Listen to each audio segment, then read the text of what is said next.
Well, I always thoroughly enjoyed being a member of the Academy. I thought it was very worthwhile. And I enjoyed the speakers, of course, but I enjoyed the camaraderie of the group of people I was with. So when I became a speaker, it was a natural thing. Perhaps I could speak to Academy groups. I set myself the goal of being the best speaker in the world, and I don't see any reason why I can't keep aiming for that.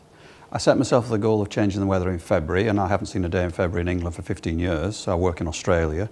And a lot of people say to me, how do you do that? Well, you buy a ticket. So I do think it's not just about achieving the impossible, but rather aiming higher than you might normally do.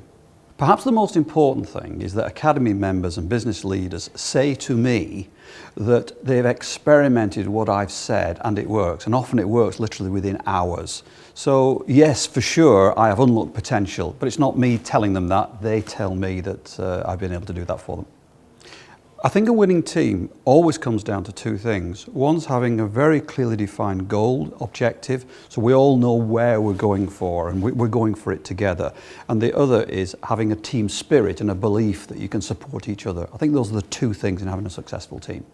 If I look at my own experience of being a member of the Academy, I think the biggest single factor was actually being part of a team of people, 11 or 12 people, who are honest and say, I think that's a bad idea, Phil. I think that's the best single thing about being a member. I think all of us need a sounding board. All of us need a devil's advocate. And I think there's a difference between being a mentor and being a coach.